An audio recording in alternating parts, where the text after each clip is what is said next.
উপস্থিত আমাদের কেন্দ্রীয় ট্রেড ইউনিয়ন এবং ফেডারেশনগুলোর নেতৃত্ব, আমাদের অবস্থান চলছে। এবং এর আগে আমার আগে বলছিলেন ট্রাম বাঁচাও মঞ্চের পক্ষ থেকে, তারাও হচ্ছেন বৃষ্টি ভিজে, তারা শ্যামবাজার ট্রাম ডিপোতে বিক্ষোভ করেছে এবং হঠাৎ করে ট্রাম নিয়ে হইচই শুরু হয়ে গেল। আবার গোটা রাজ্যে যখন আবহাওয়া অন্যরকম, গোটা রাজ্যে যখন জনজাগরণ তৈরি হয়েছে, গোটা রাজ্যে যখন রাজ্য সরকারের বিরুদ্ধে সাধারণ মানুষের মধ্যে তীব্র ঘৃণা, সেই সময় দাঁড়িয়ে হঠাৎ ট্রাম বিষয়টা সামনে চলে এলো। না, কলকাতার যে ট্রাম আমরা সকলে জানি যে 2011 সালে নতুন সরকার তৈরি হওয়ার পরে 2 দিনের মধ্যে জোকা রাস্তা ট্রাম তুলে দেওয়া হয়েছিল।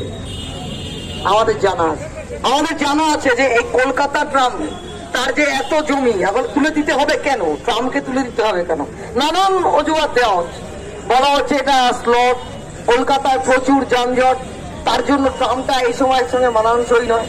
আমরা বলছি ট্রামের যে পরিবেশ বান্ধব শিল্প গোটা পৃথিবীতে কি আছে, কেন ট্রামকে আধুনিকীকরণ করা হবে না? আচ্ছা, খিদিরপুরের দিকে তো যানজট নেই, ওখানে কেন তুলে দেওয়া হলো? কেন পশ্চিমবাংলার মাত্র 2টো রুটে ট্রাম চলছে, কেন মাত্র? কিন্তু এই ট্রামের একটা দীর্ঘ ইতিহাস আছে। আমার আগে অনেকে বলেছেন ঘোড়ায় টানা ট্রামের কথা, ইঞ্জিন কয়লা ইঞ্জিনের ট্রামের কথা, তারপর কি করে বিদ্যুতের ইঞ্জিন ট্রাম হলো তার কথা। আবার এই ট্রাম শ্রমিকদের লড়াই আন্দোলনের এর একটা সুদীর্ঘ ইতিহাস আছে, একটা ঐতিহ্য আছে। আমাদের ছোটবেলায় পড়া যে 1946 সালের গ্রেট ক্যালকাটা কিলিং, আমাদের ছোটবেলায় পড়া ভিক্টোরিয়া কলেজের ছাত্রীরা আক্রান্ত, সেই সময় কমরেড মোহাম্মদ ইসমাইলের নেতৃত্বে ট্রাম শ্রমিকরা প্রতিরোধ করছেন সেই ঠ্যাঙাড়ে খুনি বাহিনীর সাম্প্রদায়িক দাঙ্গাকে রুখে দিচ্ছেন কলকাতা ট্রামের এই ট্রাম কোম্পানির কর্মীরা, সেই শ্রমিকরা। এই ঐতিহ্যও আছে। আবার আমাদের সামনে ঐতিহ্যও আছে যে আমাদের দেশ স্বাধীন হওয়ার পরে আমাদের দেশের, আমাদের রাজ্যের বিধানসভায় উচ্চারিত হয় ক্যালকাটা ট্রামকে সরকারি অধিগ্রহণ করতে হবে। আবার এই ঐতিহ্যও আছে। 1952 সালে ক্যালকাটা ট্রামকে সরকারের আওতায় নিয়ে আসার জন্য আইন আসলো। আবার এই ঐতিহ্যও আছে যে 1978 সালে এখানে যখন 2011 সালের নতুন সরকার এসে জোকা ট্রাম রুট বন্ধ করে দিচ্ছে, এই ঐতিহ্যও আছে 1978 সালে ক্যালকাটা ট্রাম কোম্পানি।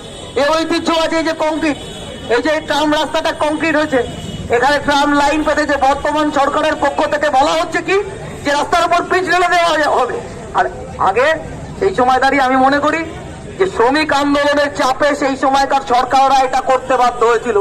রাস্তার উপরে পিচ ঢেলে তার উপর কংক্রিট করে তার উপর ট্রামের লাইন, সেই ট্রাম লাইন পাততে। আজকে আর 39টা রুটে ট্রাম চলে না, আজকে 20টা থেকে 25টা ট্রাম। আপনি ট্রাম ডিপোতে যান, ট্রামগুলো পড়ে বসে ভেঙে নষ্ট হচ্ছে, আর 2টো রুটে ট্রাম চলছে। সরকার বলছে যে আমাদের এই অন্যতম হেরিটেজকে উঠিয়ে দেবে। আমরা বলছি এই ট্রাম কোম্পানিকে রক্ষা করার জন্য সমাজের সমস্ত স্তরের মানুষের ঐক্যবদ্ধ প্রতিরোধ প্রয়োজন। আমরাও যে কোনো মূল্যে ট্রামকে কলকাতার রাস্তায় চালাতে ওদের বাধ্য করব এবং ট্রামকে আধুনিকীকরণ করানোর জন্য এর আগে সরকার ব্যয় বরাদ্দ করেছে 100 কোটি টাকা। আমরা জানি এমনকি সেই সময় দাঁড়িয়ে যখন পশ্চিমবাংলায় বামপন্থী সরকার আর কলকাতা কর্পোরেশন চালাচ্ছে তৃণমূল কংগ্রেস, মেয়র সুব্রত মুখার্জি, আমি নাম উল্লেখ করেই বলছি, সেই সময়ও কলকাতাতে রাস্তাটাকে ট্রামের উপযোগী করবার জন্য, ট্রাম লাইনকে উপযোগী করবার জন্য 46 কোটি টাকা ব্যয় বরাদ্দ করা হয়েছিল। আর আজকে ট্রাম কোম্পানিগুলো ট্রাম তুলে দিতে হবে, আর এই রাস্তাগুলো কফি শপ হবে। টালিগঞ্জের ট্রাম ডিপোতে কফি স্টল হবে, আর হয়তো জোকায় হবে শপিং মল, হয়তো রাজাবাজারে হবে সিনেমা হল। আর আমরা জানি গোটা পশ্চিমবাংলা জুড়ে যেভাবে সিন্ডিকেট চলছে, যেভাবে লুট তরাজের সিন্ডিকেট চলছে, সেই সিন্ডিকেটের হাতেই একর জমিগুলো সমস্ত তুলে দেওয়া হবে। এর বিরুদ্ধে সমস্ত কেন্দ্রীয় ট্রেড ইউনিয়নগুলো, এর বিরুদ্ধে সমস্ত ফেডারেশনগুলো, সকলে আমরা ঐক্যবদ্ধ লড়াই করব। এবং আমরা যেভাবে অতীতে দাঁড়িয়ে 1 পয়সা ট্রাম ভাড়া বৃদ্ধির বিরুদ্ধে আন্দোলন এই কলকাতা দেখেছে, এই কলকাতার ট্রামে শ্রমিকদের নেতৃত্বে সাম্প্রদায়িক দাঙ্গার বিরুদ্ধে শ্রমিকরা রাস্তায় নেমেছে। এই কলকাতায় দাঁড়িয়ে আমরা ট্রামকে সরকারি আওতায় নিয়ে আসার জন্য বেসরকারি হাত থেকে নিয়েছে, তার জন্য লড়াই করেছে শ্রমিক সংগঠনগুলো।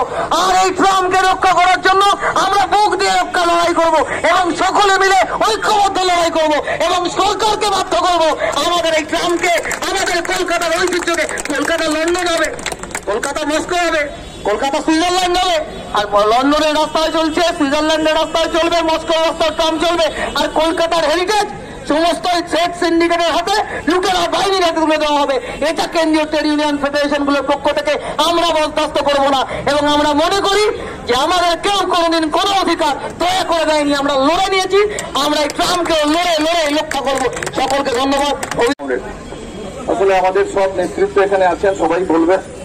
আমি জাস্ট হচ্ছে 2-3 মিনিটের জন্য বলবো।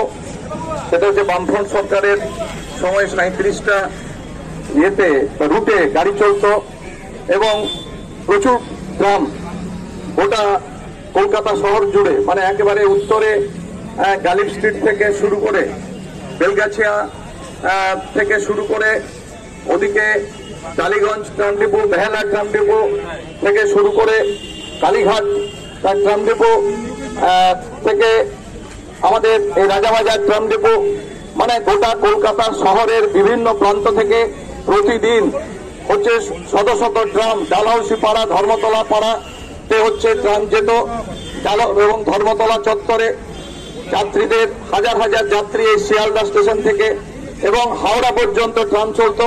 হাওড়া স্টেশন থেকে ট্রাম আসতো কলকাতায়, এবং এভাবেই ডালহাউসিতে ট্রাম আসতো হাওড়া স্টেশন থেকে, এবং হাওড়া থেকে পার্ক স্ট্রিট পার্ক সার্কাস ওখানে ডিপো পর্যন্ত যেত, মানে ট্রাম যেত। এইভাবে গোটা কলকাতা শহরের একেবারে উত্তর থেকে দক্ষিণে, পূর্ব থেকে পশ্চিমে, হাওড়া স্টেশন থেকে শিয়ালদা স্টেশন থেকে শুরু করে কালীগঞ্জ থেকে এবং কালীঘাট থেকে, রাসবিহারী থেকে, গড়িয়া থেকে শুরু করে গোটা কলকাতা শহরের হচ্ছে ট্রামের মানে একেবারে মানে অসংখ্য রুটে ট্রাম চলতো, হাজার হাজার লক্ষ লক্ষ যাত্রী পরিবহন হতো।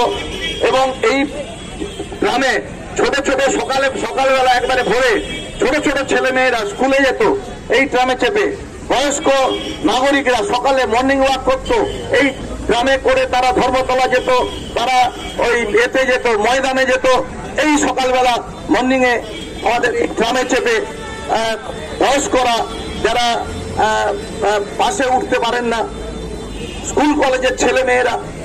এবং আজকে পশ্চিমবাংলা শুধু নয়, ভারতবর্ষে শুধু নয়, পৃথিবীর অন্যতম দূষণ হচ্ছে শহর হচ্ছে কলকাতা। সেই কলকাতা শহরকে দূষণ মুক্ত যদি করতে হয় তাহলে ট্রামের বেশি বেশি করে ট্রাম চালাতে হবে, ব্যাটারি চালিত বাস চালাতে হবে, ইলেকট্রিক চালিত বাস চালাতে হবে, এবং কলকাতা শহরকে দূষণ মুক্ত করতে হবে। এবং সেখানে ট্রামের প্রয়োজনীয়তা আছে, কিন্তু আজকে রাজ্য সরকার ট্রামের জমি বিক্রি করে কাটমানি খাওয়ার জন্য, স্টেট বাসের জমি বিক্রি করে কাটমানি খাওয়ার জন্য, তাহলে সমস্ত রাষ্ট্রীয় পরিবহন এইভাবে ট্রাম বাস সব বিক্রি করে দিয়ে একটা গোটা রাজ্যকে লুটপুটে খাওয়ার যে পরিকল্পনা, এবং নাগরিকদের এই যে দূষণমুক্ত যে যানবাহন, দূষণমুক্ত যে পরিষেবা, বাস পরিষেবা বা যানবাহন পরিষেবা, সেই ব্যবস্থাকে ধ্বংস করার চক্রান্ত হচ্ছে। আমরা এর তীব্র প্রতিবাদ করছি। সমস্ত কেন্দ্রীয় শ্রমিক সংগঠন এবং গ্রামবাসের আমাদের সমস্ত শ্রমিক সংগঠন এবং আমাদের সমস্ত শিল্পভিত্তিক ফেডারেশন, 12ই জুলাই কমিটি আজকে জরুরি ভিত্তিতে এই সমাবেশের এখানে আমরা প্রতিবাদ সভার আয়োজন করেছি, এবং আগামী কালকে মন্ত্রীর কাছে ডেপুটেশন দেওয়া হবে। যদি রাজ্য সরকার তার সিদ্ধান্ত প্রত্যাহার না করে তাহলে গোটা কলকাতা শহর রাজ্যের নাগরিকদের নিয়ে আমরা গোটা রাজ্য জুড়ে প্রতিবাদ আন্দোলন করব। সমস্ত মানুষ ট্রাম ডিপো জমিতে প্রমোটিং করা তৃণমূল সিন্ডিকেটের বিরুদ্ধে সমস্ত মানুষ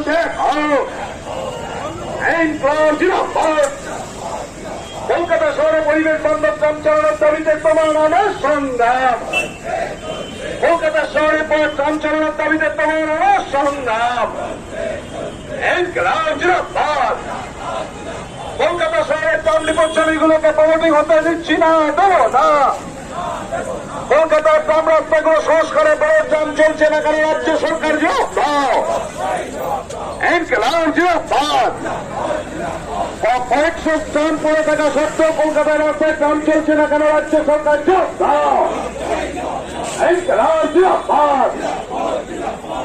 কলকাতার রাস্তায় ট্রাম চালানোর দাবিতে তোমার আমার आंदोलन में जाया जाएगा। अभी सेंट्रल यूनियन को खबर दिया गया और सब सेंट्रल यूनियन लोग भी आएगा तो उन लोगों के साथ हम लोग मिलकर और इससे ज्यादा बड़ा आंदोलन करेंगे। क्या आप बैठ जाएंगे? क्या आपकी मूवमेंट बंगाल लेवल पे चलाएंगे, पूरा गांव-गांव शहर से? नहीं, गाँव का सिर्फ कलकत्ते का मामला है तो कलकत्ते तक कलकत्ते रखेंगे। का मामला कलकत्ता में ही होगा, बाहर जाने से कोई फायदा नहीं होगा, समर्थन भी नहीं करेगा लोग। तो कलकत्ता का जब ट्रम्प यूजर लोग समर्थन वाला आदमी है तो यहाँ पर समर्थन हमको मिलेगा, जो आज देख पा रहे हैं। इसीलिए कलकत्ता में ही होगा। शाम बाजार में कल या परसों हुआ था, आज यहाँ हुआ, तो फिर देखा दूसरा दिन सेंट्रल कमेटी बैठ करके क्या होता है उसका रिजल्ट हम लोग देखेंगे, उसके बाद आप लोग क्या किसी मिनिस्टर से मिलने वाले हैं इस सिलसिले में? नहीं। हाँ, परिवहन सचिव से कल मिला जाएगा। आगामी कल डेपुटेशन का मेमोरेंडम हमारे कुमार साहब जो राज्य का जो संपादक हैं वो कल देने जाएंगे।